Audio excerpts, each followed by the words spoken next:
Hello and good morning everyone. तो आइए maths का क्लास शुरू करते हैं। पिछले क्लास में मैंने एक्सरसाइज 6.3 को खत्म कर दिया। एक्सरसाइज 6.3 खत्म हो गया है। बाबा आप लोगों से एक रिक्वेस्ट ये है कि त्रिभुज चैप्टर जो मैं पढ़ा रहा हूं उसको काफी सीरियस होकर के पढ़िए, क्योंकि आपके किताब का सबसे बड़ा चैप्टर है त्रिभुज। दो ही चैप्टर सबसे बड़ा है आपके किताब में, एक आपको त्रिकोणमिति और एक त्रिभुज। ये दोनों अगर आपका कंप्लीट है तो फिर मैथ पर फतेह हासिल करने में आपको समय नहीं लगेगा। और तीसरा चैप्टर है दो चर वाले रैखिक समीकरण युग्म। इसके बाद वही शुरू होगा। त्रिभुज खत्म होगा, अगस्त में खत्म कर देंगे, इसकी गारंटी है। और सितंबर में जो है दो चर वाले रैखिक समीकरण युग्म शुरू करेंगे।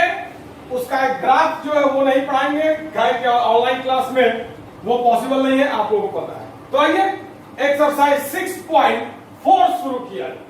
तो एक्सरसाइज 6.4 शुरू करने से पहले एक प्रमेय है जिस प्रमेय को जानना आवश्यक है।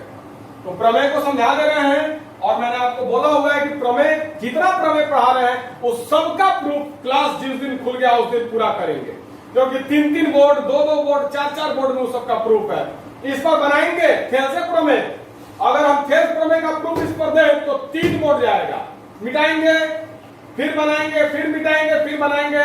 ना आप समझ पाइएगा और ना ही हम समझा पाएंगे। और अगर किसी को लग रहा हो कि यार मिश्रा को प्रमेय का प्रूफ नहीं आता है तो ठीक है, उसको लगे हमको कोई से दिक्कत नहीं। तो चलिए जिंदगी पर प्रूफ करता है सारा मास्टर लोग किताब उठा लेगा प्रूफ करके समय। तो चलिए यह है प्रमेय 6.6।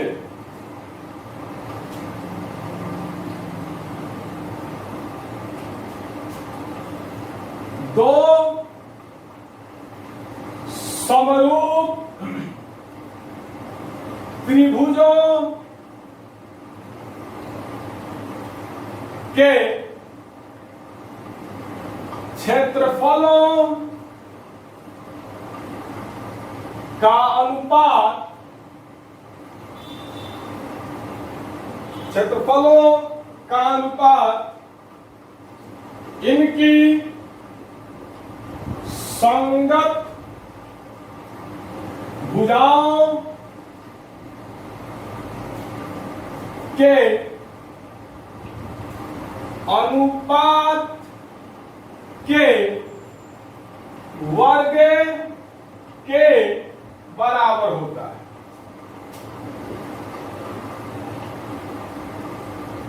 अब आइए word by word, 1 by 1 word समझा जाए जो मैंने आपके बोर्ड पर लिखा हुआ है।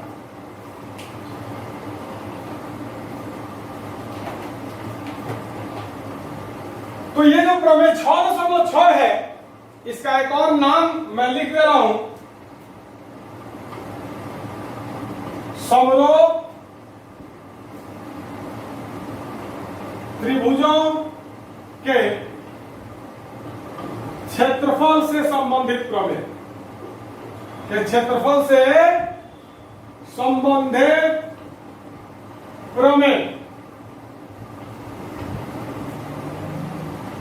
ये नाम है या प्रमेय 6.6। पहले वीडियो को रोक करके इसको उतारो, तो वीडियो को रोक करके जो नाम है उसको उतारो। प्रमेय 6.6 को ही समरूप त्रिभुजों के क्षेत्रफल से संबंधित प्रमेय हम लोग कहेंगे। पहले वीडियो को रोक करके उतारो।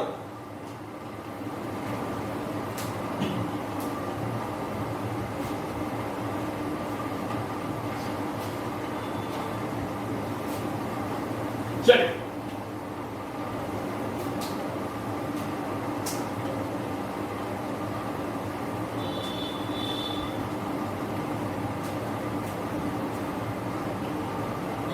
चलिए शुरू करते हैं।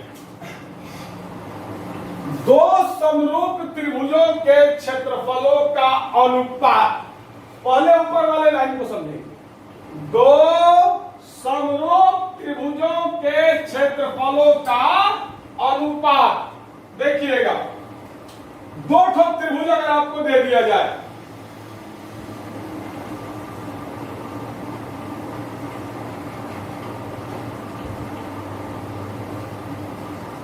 एक त्रिभुज है ए बी और सी, दूसरा त्रिभुज है मान लो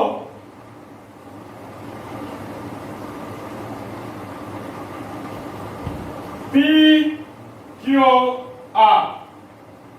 दो त्रिभुज आपके सामने है, एक त्रिभुज है त्रिभुज एबीसी और एक त्रिभुज है त्रिभुज पी क्यू आर। अब मान लो यदि दिया हो कि ये दोनों त्रिभुज समरूप है, अगर आपको दिया हो कि ये दोनों का दोनों त्रिभुज समरूप है, अगर ये दोनों त्रिभुज समरूप नहीं है तो फिर ये प्रमेय वैलिड नहीं होगा, ये प्रमेय लागू नहीं होगा। ये प्रमेय जो है वो लागू कब होगा? जब दोनों का दोनों त्रिभुज समरूप होगा तब ये लागू होगा। तो आइए, यदि त्रिभुज ए बी सी समरूप त्रिभुज पी क्यू आर हो, तो मतलब त्रिभुज एबीसी और त्रिभुज पी क्यू आर समरूप हो तो क्या होगा? वही माइंड में सेट कर लीजिए। संगत कोण कैसे खोजेंगे? ये ट्रिक याद है? ये जो सीरियल है, दो त्रिभुज अगर समरूप दिया हुआ है तो उस त्रिभुज का जो सीरियल है उसी सीरियल से हम लोग संगत कोण खोज लेंगे। तो कोण ए का संगत कोण कोण पी है, कोण ए का संगत कोण कोण पी है, कोण बी का संगत कोण कोण क्यू है, कोण बी का जो संगत कोण है वो कोण क्यू है, तथा कोण सी का संगत कोण कोण आर है, कोण सी का जो संगत कोण है कोण आर है। अब संगत भुजा, तो संगत कोण से हम लोग संगत भुजा खोजते हैं।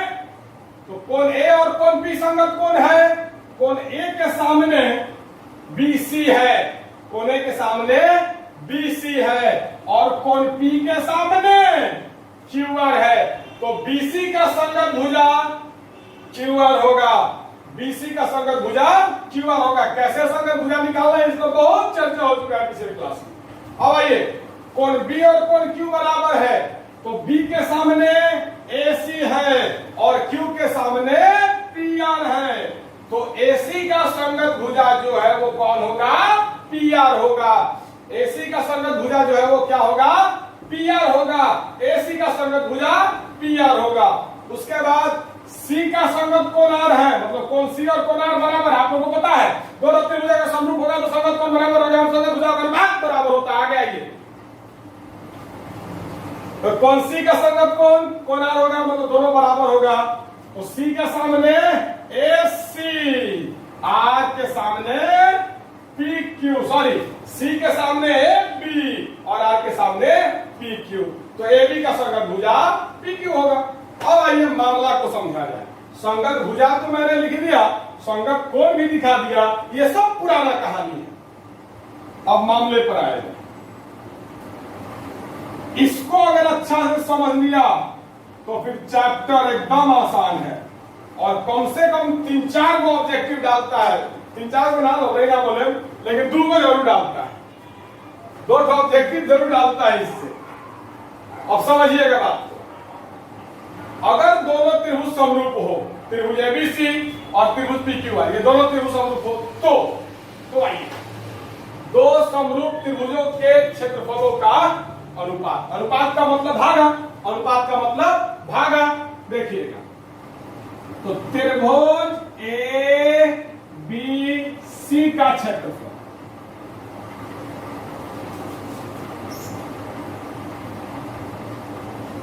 त्रिभुज ए बी सी का क्षेत्रफल, देखो दिख रहा है यहां पर नीचे, हाँ दिख रहा है।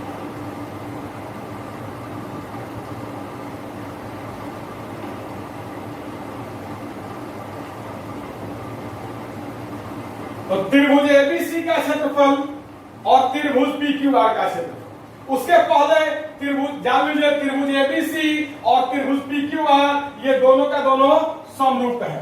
तो समरूप है तो त्रिभुज एबीसी का क्षेत्रफल और त्रिभुज पीक्यूआर के क्षेत्रफल का अनुपात मतलब भागा, अनुपात मतलब भागा। फिर से समझिएगा, दो समरूप त्रिभुजों के क्षेत्रफलों का अनुपात, त्रिभुज एबीसी त्रिभुज पीक्यूआर समरूप दिया हुआ है तो त्रिभुज एबीसी का क्षेत्रफल बटा त्रिभुज पीक्यूआर का क्षेत्रफल, ये दोनों समरूप त्रिभुज के क्षेत्रफल का अनुपात है। किसके बराबर होता है? तो इनकी संगत भुजाओं के अनुपात के वर्ग के, इनकी संगत भुजाओं के अनुपात के वर्ग के। अब आइए, संगत भुजा कौन कौन है? संगत भुजा कौन कौन है? तो AB का संगत भुजा PQ है, तो संगत भुजाओं के अनुपात के, AB का संगत भुजा PQ है तो AB बटा PQ मतलब संगत भुजा का अनुपात। तो AB का संगत भुजा PQ है तो AB और PQ का अनुपात। क्लियर?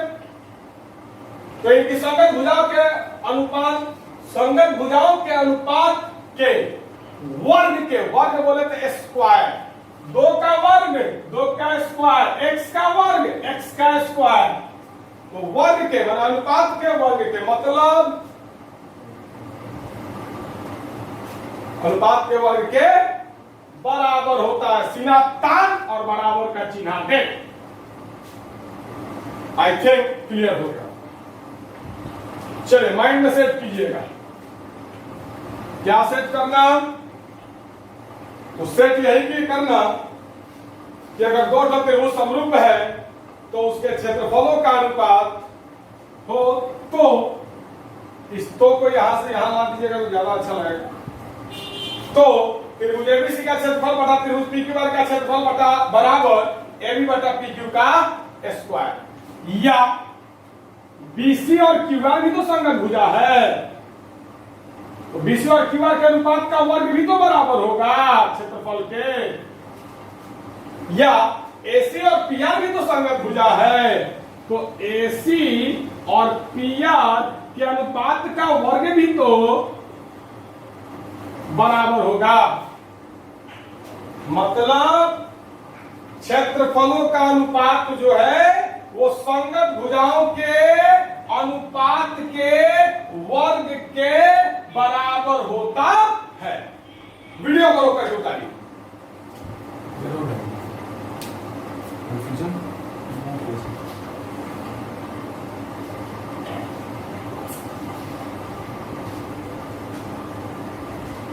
कहानी के बोलते हैं कभी सब जब ऑनलाइन क्लास करता है तो मजा आ गया ना, ऑनलाइन क्लास विद्यालय क्लास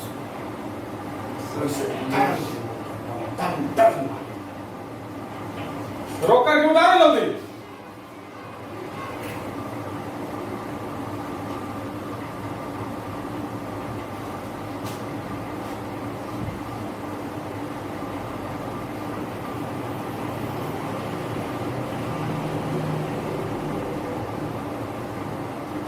अभी हमको संतुष्टि नहीं मिली, एक बार और समझाएंगे उसके बाद आगे बढ़ा जाए।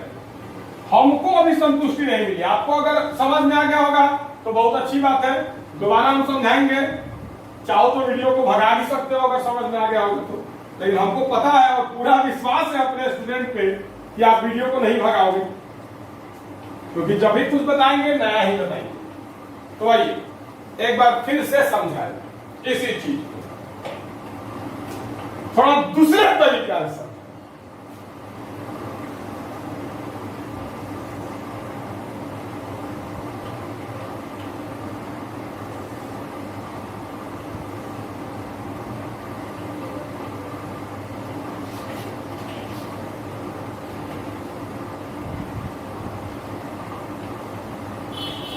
फिर से एक बार समझें, यदि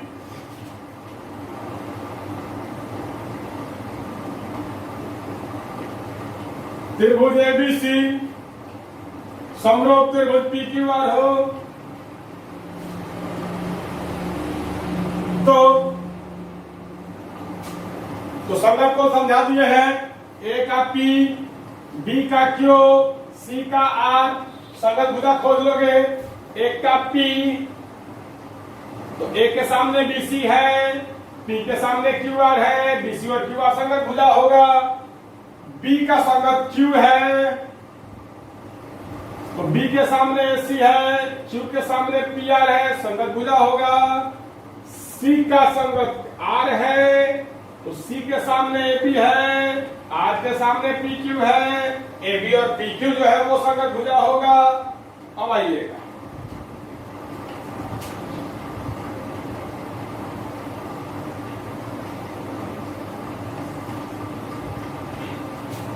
तो दो समरूप त्रिभुजों के क्षेत्रफलों का अनुपात, दो समरूप त्रिभुज के क्षेत्रफलों का अनुपात, दो समरूप त्रिभुज के क्षेत्रफलों का अनुपात, दो समरूप त्रिभुज के क्षेत्रफलों का अनुपात। अब आइए,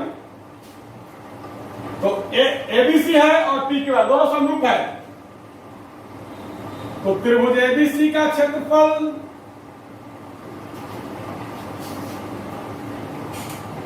त्रिभुज पी क्यू आर का क्षेत्रफल, दोनों त्रिभुज समरूप है तो इसका अनुपात,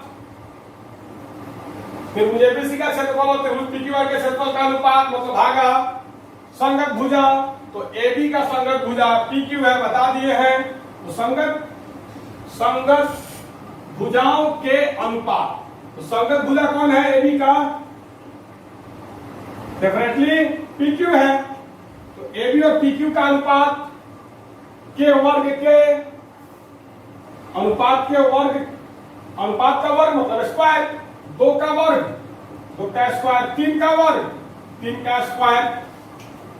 वैसे ही संगत भुजा के अनुपात का वर्ग, तो ए बी बटा पी क्यू क्या हो गया? संगत भुजा का अनुपात हो गया, इसका वर्ग के बराबर होता है, के बराबर होता है, के बराबर होता है, के बराबर होता है। क्लियर? एक बार फिर से आओ, त्रिभुज एबीसी का क्षेत्रफल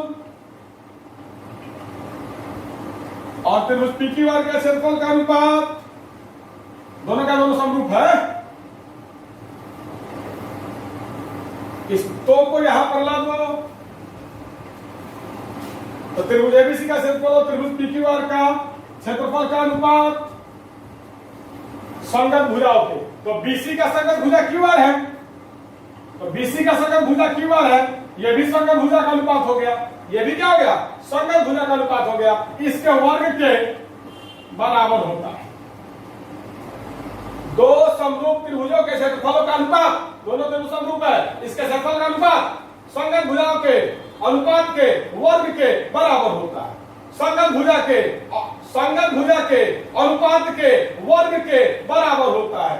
दो समरूप त्रिभुजों के क्षेत्रफलों का अनुपात संगत भुजा के वर्ग के अनुपात के, संगत भुजा के अनुपात के वर्ग के बराबर होता है। संगत भुजा के अनुपात के वर्ग के बराबर होता है। और ये तीन को संगत भुजाना होता है। एक और लिखिए, तथा त्रिभुज एबीसी का क्षेत्रफल और त्रिभुज पीक्यूआर के क्षेत्रफल का अनुपात, त्रिभुज पीक्यूआर के क्षेत्रफल का अनुपात, एसी का संगत भुजा पी आर, बारी बारी से तीनों संगत भुजा के अनुपात को वर्ग के बराबर हम कर रहे हैं, यही मेन कंसेप्ट है। तो एसी का संगत भुजा पी आर, तो ये संगत भुजा का अनुपात हो गया, इसके वर्ग के बराबर होता है। क्लियर? तो ये भी हो सकता है, ये भी हो सकता है, ये भी हो सकता है। ये भी आपको संगत भुजा के अनुपात का वर्ग ही है, ये भी संगत भुजा के अनुपात का वर्ग ही है, ये भी संगत भुजा के अनुपात का वर्ग ही है। मतलब तीन गो संगत भुजा होता है, तो तीन गो अनुपात होगा और तीन गो अनुपात का वर्ग होगा, सबके बराबर होता है क्षेत्रफल का अनुपात। अब आइए माइंड में सेट कर लीजिए, ये तीनों सही है, तीनों में से कोई भी अगर आप लिख रहे हैं तो सही है, तीनों में से कोई भी अगर आप लिख रहे हैं तो सही है। अब एक और टाइम, इसको समीकरण 1 मान ले, समीकरण 2 मान ले और इसको समीकरण 3 मान ले। तो समीकरण 1, 2 एवं 3 का एगो साइड बराबर है, समीकरण 1, 2 एवं 3 का एगो साइड बराबर है। तो समीकरण 1, 2 एवं 3 से समीकरण 1,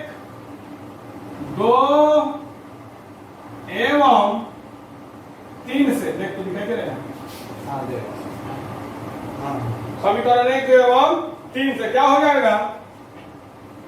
तो त्रिभुज एबीसी का क्षेत्रफल बटा त्रिभुज पीक्यूआर का क्षेत्रफल बराबर।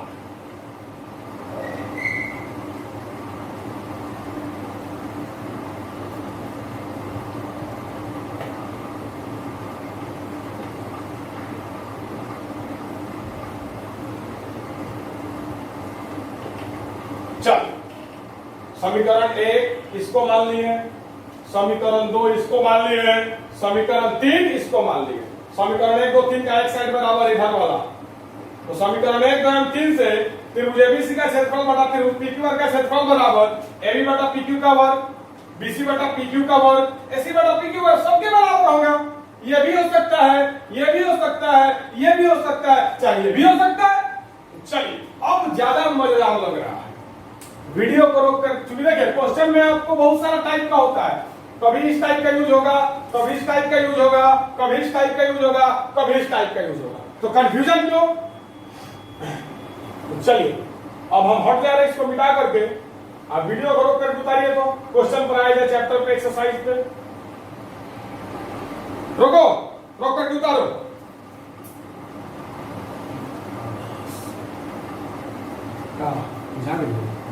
अच्छा, तो फर्स्ट अटेम्प्ट में बताया डायरेक्टर थे वो एबीसी का क्षेत्रफल और तीनों जो हैं, तो ऐसे नहीं मतलब इसी को थोड़ा लॉन्ग कर दें, होता क्या है कि कभी मतलब पर्सनली दिया है, जैसे किसी एक पूजा के अनुपात को वर्ग के बराबर दिखाना, इसलिए 3 के अनुपात के दिखाती है, लास्ट में सबके मिलाकर भी दिखाती है। प्रूफ थोड़े, प्रूफ तो कुछ प्रूफ थोड़े त्रिभुज का क्षेत्रफल बराबर है, तो तीनों का पूछेगा तो फर्स्ट वाला होता है क्वेश्चन बनाएंगे। चलिए आई थिंक आप लोगों ने उतार लिया होगा।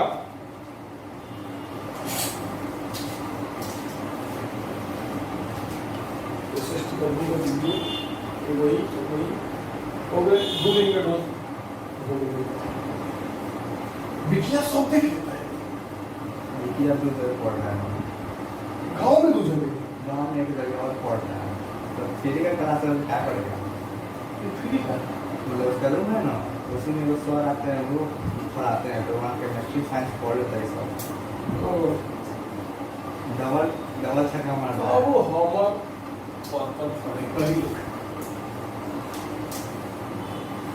वही से तो तुरंत पेमेंट करके तुरंत हमारा गाँव दीदी को बोले भी नहीं, अरे कोई दिक्कत नहीं है,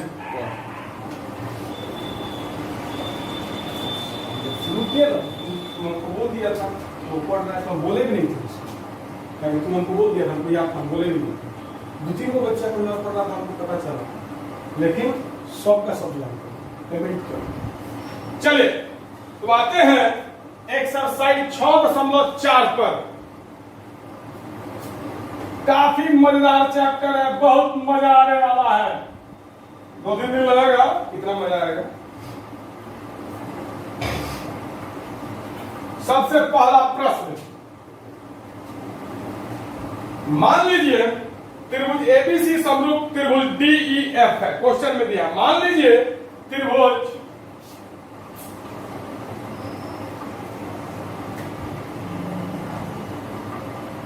ए बी सी और त्रिभुज डीईएफ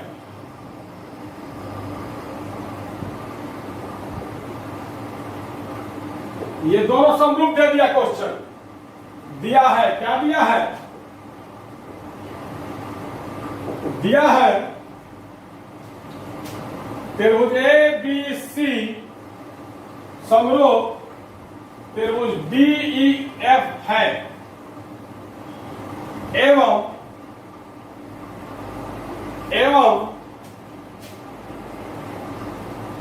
त्रिभुज एबीसी का क्षेत्रफल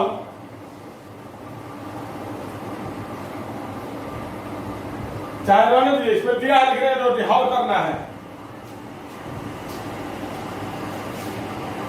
इतना ही रहने दो ताकि समझ में आएगा आप लोग। अब आइए इनके क्षेत्रफल, तो त्रिभुज एबीसी का जो क्षेत्रफल है वो दिया है 64 सेंटीमीटर स्क्वायर,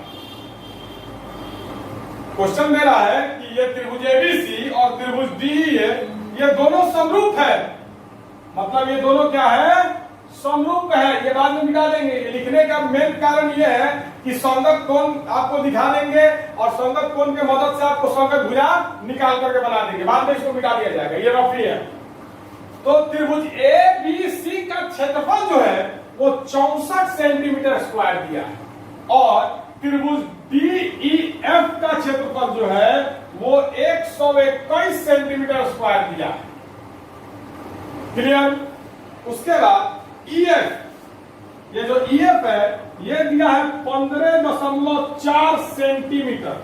बहुत बच्चों की किताब में दिया होगा 15.4 सेंटीमीटर स्क्वायर, तो स्क्वायर को गलती से मिसप्रिंट हुआ है बुक में। 15.5 सेंटीमीटर होगा। क्षेत्रफल जो होता है वो स्क्वायर में होता है, भुजा का लंबाई स्क्वायर में नहीं होता, तो स्क्वायर काट दीजिएगा। तो ईएफ का लंबाई जो है 15.4 सेंटीमीटर स्क्वायर है।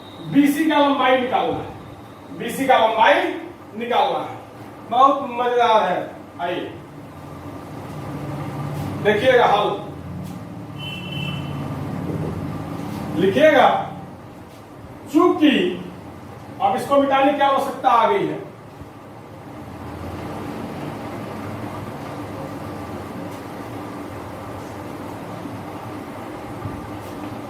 चूंकि त्रिभुज ए बी सी समरूप है त्रिभुज डी ई एफ के, दिया है। क्या है? दिया। क्या दिया है? तो त्रिभुज ए बी सी समरूप है त्रिभुज डी ई एफ के, इसीलिए त्रिभुज ए बी सी का क्षेत्रफल और त्रिभुज डी ई एफ का क्षेत्रफल का अनुपात। एक चीज और, किसी भी त्रिभुज के क्षेत्रफल को दूसरे स्टाइल से भी लिख सकते हैं। देखिएगा, त्रिभुज एबीसी का क्षेत्रफल को हम लोग ऐसे लिख सकते हैं, ए आर ब्रैकेट में त्रिभुज एबीसी। त्रिभुज एबीसी का क्षेत्रफल को आप ए आर ब्रैकेट में त्रिभुज एबीसी ऐसे भी लिख सकते हैं, लेकिन हम शॉर्ट नहीं मारेंगे, हम लॉन्ग में चलेंगे क्योंकि ऑनलाइन है।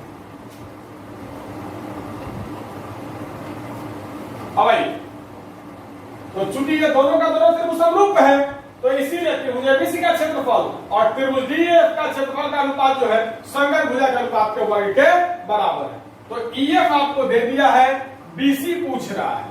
अब आप देखिएगा, कोण ए का संगत कोण कोण डी दिख रहा है, कोण ए का संगत कोण कोण डी दिख रहा है और दोनों त्रिभुज समरूप है। तो दो त्रिभुज समरूप है तो संगत कोण बराबर है, मतलब कोण ए और कोण डी क्या है? बराबर है। यह स्पष्ट दे रहा है कि कोण ए और कोण डी क्या है? बराबर है। अब कोण ए के सामने बीसी है और डी के सामने ईएफ है। हमको जिसकी आवश्यकता है, ईएफ दिया है, बीसी पूछ रहा है, क्या जरूरत है तीनों का संगत भुजा का अनुपात का वर्ग निकाल करके इसको हल करने का? हमको जो चीज का डिमांड कर रहा है हम लोग डायरेक्ट उस पर चलेंगे। हमसे ईएफ दे करके बीसी पूछ रहा है, तो जाहिर सी बात है कि ईएफ और बीसी क्या संगत भुजा है, उसी रूल से हम लोग निकाल लेंगे। ज्यादा लंबा चौड़ा करने का जरूरत ही नहीं है। तो आइए, क्वेश्चन में दिया है त्रिभुज एबीसी डीईएफ समरूप है, मतलब कोण ए और कोण डी बराबर है। तो कोण ए और कोण डी बराबर है, तो कोण ए के सामने बीसी है और डी के सामने ईएफ है, तो बीसी और ईएफ संगत भुजा होगा। और दो समरूप त्रिभुज के क्षेत्रफलों का अनुपात संगत भुजाओं के अनुपात के वर्ग के बराबर होता है। क्लियर? ये हम लोग कहां से लिखे? ये कहां से लिखे ये स्टेटमेंट? तो प्रमेय 6.6 से लिख दीजिएगा ब्रैकेट में बगल में, प्रमेय 6.6 से।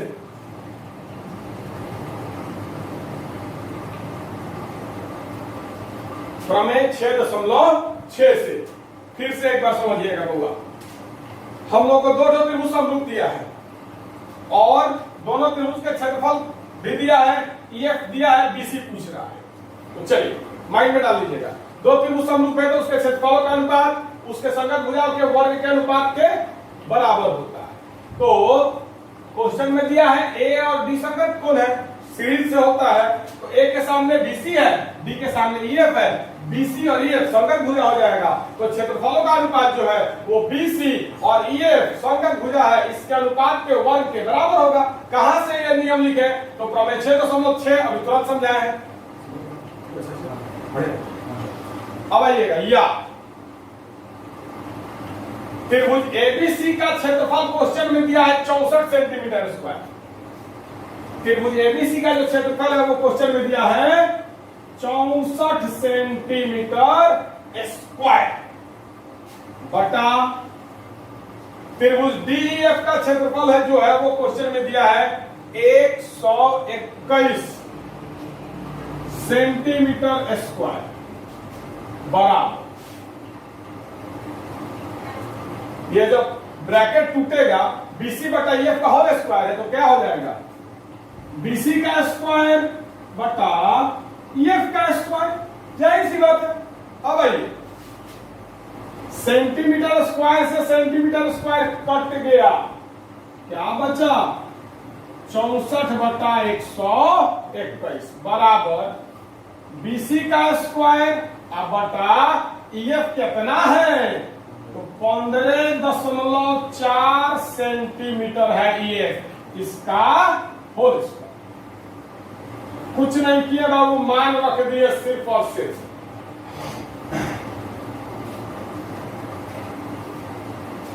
या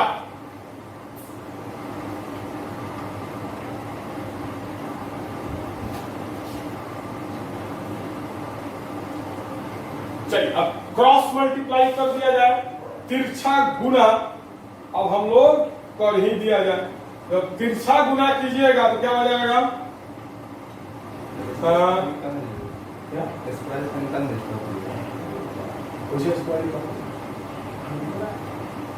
अब आइए तिरछा गुना किया जाए तो क्या हो जाएगा? 121 गुना बीसी का स्क्वायर, तिरछा गुना करेंगे तो 121 गुना बीसी का स्क्वायर बराबर 64 गुना 15.4 सेंटीमीटर का स्क्वायर। क्लियर? अब ये 121 इधर भागा में है, इधर आएगा, सॉरी ये 121 इधर गुना में, इधर आएगा भागा में। इस लाइन में हम कुछ नहीं किए, सिर्फ और सिर्फ तिरछा गुना कर दिए। 121 गुना बीसी स्क्वायर और 64 गुना 15.4 सेंटीमीटर का होल स्क्वायर। अब 121 इधर गुना में, इधर आएगा तो भागा में। तो या बीसी स्क्वायर बराबर 64 गुना 15.4 सेंटीमीटर का होल स्क्वायर बट्टा 121। क्लियर? अब आइए, या स्क्वायर इधर से उधर जाएगा तो क्या बनाएगा? रूट बनाएगा डेफिनेटली। बीसी स्क्वायर इधर से उधर जाएगा तो क्या बनाएगा? वर्गमूल बनाएगा, मतलब रूट बनाएगा। तो रूट अंडर 64 गुना 15.4 सेंटीमीटर का होल स्क्वायर अब बटा 121। दिख रहा है?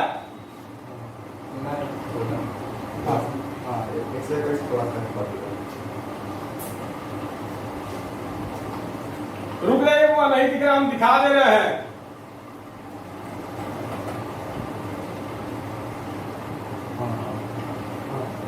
तो चलिए अब हम इसको मिटा करके इसको ऊपर हल करने का, या फिर उतारो, इसके बाद फिर हल करेंगे। तो वीडियो करो करके उतारिए, तो वीडियो करो करके उतारो, उसके बाद हम क्या करेंगे।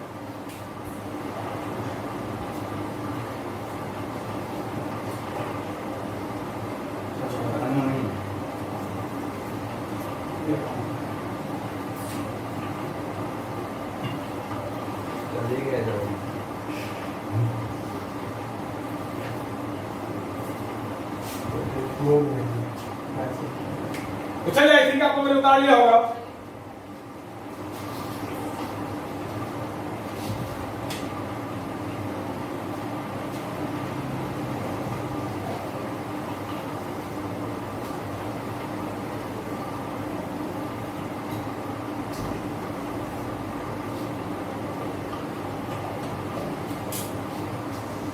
चलिए अब इसके आगे देखते हैं,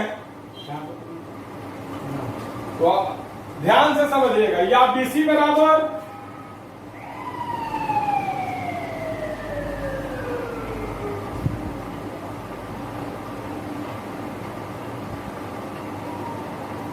यहां तक हम बता दिए थे, सबसे नीचे वाले लाइन को हम फिर से ऊपर लिख दिए ताकि आप लोगों को समझाने में आसानी होगी। काफी हल्का प्रश्न है, कोई दिक्कत नहीं है, सिर्फ और सिर्फ कैलकुलेशन है।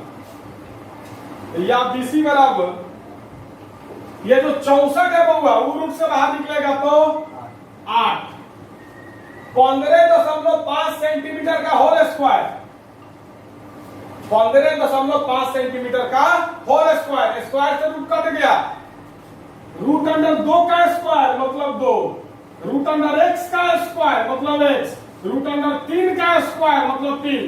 रूट के अंदर अगर किसी संख्या का स्क्वायर तो स्क्वायर से रूट कट जाता है, अच्छा बाहर तो कट जाता है।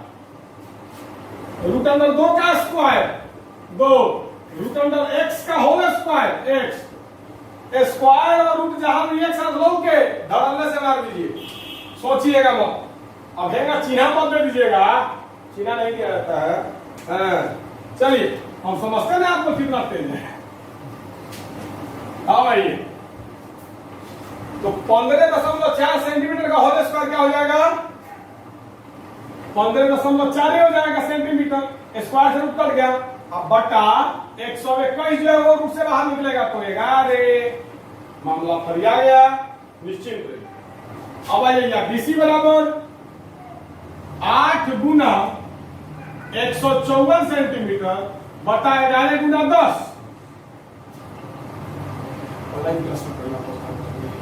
दशमलव की जगह पर 1 आ गया और दशमलव के बाद 1 अंक है तो 0 आ गया, मतलब 15.4 को हम लोग बटा बदल दिए, दशमलव हटा दिए तो क्या हो गया 154 बटा 10।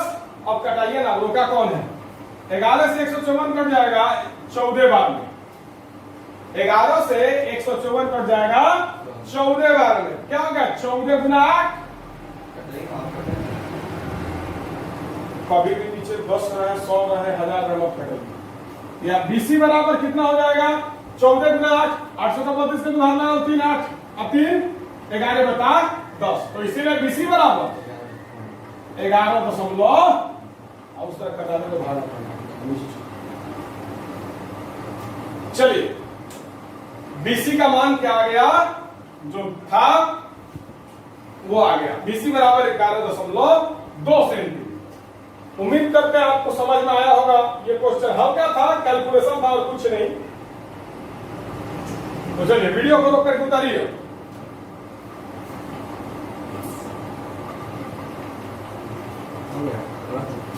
चलिए आज का क्लास यहीं पर रोकते हैं।